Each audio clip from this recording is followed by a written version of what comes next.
నమస్తే సార్. నమస్తే అమ్మా. సార్ నరాల బలహీనత ఉన్న వాళ్ళకి ఏంటంటే ఎక్కడైనా సరే ఎక్కడికి వెళ్ళినా గానీ చాలా నరాలు లాగేయడం, తిమ్మిరి రావడము, సో అంటే సరిగ్గా ఏ పని పైన కాన్సంట్రేట్ చేయలేకుండా ఉంటారు. సో ఇలాంటి వారికి ఏమైనా మంచి హోమ్ రెమెడీస్ ఉన్నాయా? చాలా చాలా ఉన్నాయమ్మా. ఈ మధ్య కాలంలో నరాల బలహీనత సమస్య చాలా మందిని వేధిస్తుందమ్మా. సార్. చిన్నపిల్లల నుంచి పెద్దల వరకు ఎక్కువ శాతం మందిలో వేధించేటువంటి అత్యంత ప్రధానమైన సమస్య నరాల బలహీనత. కొంతమందికి లక్షణాలు ఒక్కొక్క రకంగా ఉంటాయమ్మా.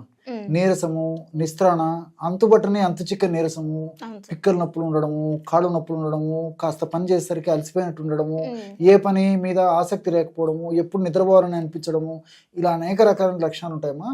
మరి అలాంటి వాడు ఏమంటే ఎప్పుడు అవకాశం దొరికినప్పుడు రెస్ట్ తీసుకోవాలి, నిద్రపోవాలనేటువంటి తలంపి ఉంటుంది తప్ప మరి ఏదైనా పని చేయాలన్నా ఆసక్తి ఉండకపోయేటువంటి పరిస్థితి ఏర్పడుతుందమ్మా.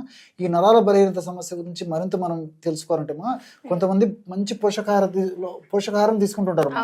సో సఫిషియెంట్ గా ఆహారం తీసుకున్నప్పటికీ నరాల బలహీనత ఉంటుంది. కొంతమందికి పోషకాహారం తీసుకోకపోవడం వల్ల కొంతమందికి నరాల బలహీనత ఉంటుంది. కొంతమంది మరి ఆధునిక కృత్రిమ రసాయన ఔషధాలు వాడుకోవడం వల్ల నరాల బలహీనత ఉంటుంది. కొంతమందిలో ఈ మధుమేహం అంటే చక్కెర వ్యాధి, అదేవిధంగా ఈ వెయిట్ ఉండడము, హార్మోనల్ డిస్టర్బెన్సెస్, ఇలాంటి వాటి వల్ల కొంతమందికి నరాల బలహీనత ఉంటుంది. ఈ విధంగా కొంతమందికి ఆల్కహాల్ ఎక్కువ తీసుకునేటువంటి వాళ్ళలో నరాల బలహీనత ఉంటుంది. అదేవిధంగా మరి రక్తలేమి అంటే ఈ రక్తం తక్కువగా ఉన్నటువంటి వాళ్ళలో నరాల బలహీనత ఉంటుంది. సో అంతుబట్టని అంతు చిక్కని నీరసము ఈ నరాల బలహీనతలో ప్రధానమైన లక్షణమా. దీనికోసము కొంతమంది మరి ఇంటి పక్కన వాళ్ళు చెప్పినారనో, స్నేహితులు చెప్పినారనో, తెలిసిన వాళ్ళు చెప్పినారనో మరి బి కాంప్లెక్స్ మాత్రలు, తర్వాత కాల్షియం మాత్రలు, ఐరన్ మాత్రలు రకరకాలు వాడుతుంటారమ్మా. కొంతమందికి కొంతవరకు ప్రయోజనం చేకూరినప్పటికీ ఎక్కువ శాతం మందిలో అనుకున్నంత రిజల్ట్ కూడా రాదమ్మా. చాలా ఇబ్బంది పడేటువంటి పరిస్థితి ఏర్పడుతుంది. ఇంకొంతమంది ఈ బాధలు భరించలేక వైద్యులకు వెళ్ళినప్పుడు వైద్యులు వ్యాధి నిర్ధారణ పరీక్షలో భాగంగా రకరకాల పరీక్షలు చేయిస్తారమ్మా. కొంతమందికి ఆ యొక్క స్పష్టమైన కారణం తెలుస్తుందమ్మా, ఈ కారణం వల్ల నరాల బలహీనత ఉందని చెప్పేసి. కొన్నిటిలో అన్ని నార్మల్ గా ఉంటాయి కానీ నరాల బలహీనత సమస్య పోదమ్మా. సో మరి వీటిని దృష్టి ఉంచుకొని ఒక చక్కటి ఔషధ యోగాన్ని చెప్తామా.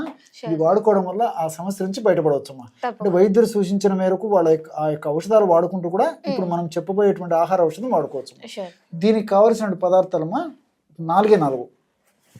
మొట్టమొదటిది బాదం పప్పుమ్మా. సో చాలా బాగా పనిచేస్తుంది నరాల బలహీనతకి. సో ఈ బాదం పప్పును కాస్త వేయించేసేసి పౌడర్ తయారు చేసుకోవాలి. అదేవిధంగా రెండవ పదార్థంగా ఈ యొక్క ఖర్జూరం పెచ్చుల యొక్క చూర్ణం అమ్మా. సో ఈ ఖర్జూరం పెచ్చులు, మన ఎండు ఖర్జూరం పెచ్చులు ఈ విధంగా తీసుకొని, అంటే మనకి ఎన్ని అవసరమైతే ఉన్నమ్మా. ఇక్కడ మీకు సూచన ప్రేక్షకుల కోసం చూపించడానికి చాలా తక్కువ చూపించడం జరిగిందమ్మా. కాబట్టి ఇలాంటి ఖర్జూరం పెచ్చులు తయారు చేసుకొని ఎండించేసేసి 1-2 రోజులు ఎండబెట్టినా లేకపోతే నీడలు అలాగే పెట్టేసినా మిక్సీలో వేసేస్తే పౌడర్ అయిపోతుంది. ఇదొక 50 గ్రాములు. అంటే బాదం పప్పు చూర్ణం 50 గ్రాములు తీసుకున్నట్లయితే ఖర్జూరం పెచ్చుల యొక్క చూర్ణం కూడా 50 గ్రాములు తీసుకోవాలి. దీంతో పాటు 50 గ్రాములు కిస్మిస్ అమ్మా. ఈ 3 పదార్థాలను బాగా కలిపేసేయాలమ్మా. కలిపేసేసి చివరగా ఒక 5 గ్రాములు అంటే 1 టీ స్పూను ఎలాచి పౌడర్ కలుపుకోవాలమ్మా. సో ఈ విధంగా కలపడం వల్ల బ్రహ్మాండమైనటువంటి నరాల బలహీనత సమస్యకు సంబంధించి ఔషధం రెడీ అయిపోతుంది.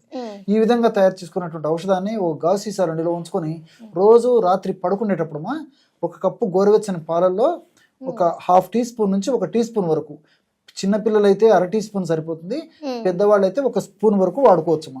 ఈ విధంగా రెగ్యులర్ గా వాడుకోవడం వల్ల అత్యంత త్వరగా శీఘ్రంగా సత్వరమే ఈ బాదం పప్పులో ఉన్నటువంటి ఔషధ గుణాలు, ఖర్జూరంలో ఉన్నటువంటి ఔషధ గుణాలు, కిస్మిస్లో ఉన్నటువంటి ఔషధ గుణాలు, ఎలాచిలో ఉన్నటువంటి ఔషధ గుణాలు కూడా నరాల మీద చాలా సమర్థవంతంగా పనిచేసి ఆ నరాల బలహీనత సమస్య తగ్గేందుకు చాలా చక్కగా ఉపయోగపడతాయమ్మా. Okay sir. అంటే ఈ నరాల బలహీనత వచ్చిన వాళ్ళే కాకుండా ఈ ముందు ఇంకా రాని వాళ్ళు లేదంటే వచ్చే అవకాశం ఉండే వాళ్ళు కూడా యూజ్ చేయొచ్చు అంటారా? చాలా మంచి ప్రశ్న అడిగారమ్మా.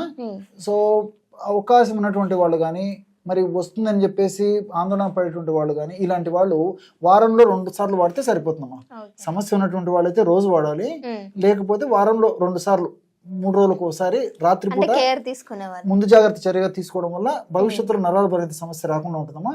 ఇక్కడ గమనించాల్సింది ఏంటంటే అతిగా వెయిట్ ఉన్నటువంటి వాళ్ళు కానీ, షుగర్ వ్యాధిగ్రస్తులు కానీ, కొలెస్ట్రాల్ సమస్యలు ఎక్కువ ఉన్నటువంటి వాళ్ళు కానీ ఈ యొక్క ఔషధం కాకుండా మనం వీడియోలో కూడా అనేక రకాల ఔషధాలు చెప్పబోతున్నాము, కొన్ని చెప్పడం కూడా జరిగిందమ్మా. సో అలాంటి ఔషధాలు వాడుకుంటే సరిపోతుంది, మిగతా వాళ్ళందరూ వాడుకోవచ్చు. Okay, thank you so much sir. So ఎవరైతే బాగా నరాల బలహీనతో బాధపడే వాళ్ళు ఉంటారో, సో వాళ్ళు ఇది ఒక ఔషధాన్ని తీసుకున్నట్లయితే ఎవ్రీడే మనం నైట్ పాలల్లో తీసుకున్నట్లయితే చాలా చక్కటి మంచి రిజల్ట్స్ అనేవి ఉంటాయి. సో ఇంత మంచి రిజల్ట్తో కూడినటువంటి ఒక ఔషధాన్ని మాకు చూపించారు sir. Thank you so much. So మీరు యూస్ చేసినట్లయితే ఆ కింద కామెంట్స్ అనేది తప్పకుండా చేయండి, డెఫినెట్గా మర్చిపోవద్దు. మీకు ఇంకేమైనా ఇష్యూస్ ఉంటే దాన్ని కూడా కింద కామెంట్ చేయడానికి ట్రై చేయండి. దాన్ని మేము ఇంకా సార్తో డిస్కస్ చేసి మీకు ఏ విధంగా చూపిస్తే బాగుంటుంది అనేది ఖచ్చితంగా చేయడానికి ట్రై చేస్తాం. అండ్ ఇంకో వీడియోతో మళ్ళీ మీ అందరి ముందుకు వస్తాం. అప్పటి వరకు చూస్తూనే ఉండండి అవర్ ఛానల్. Thank you.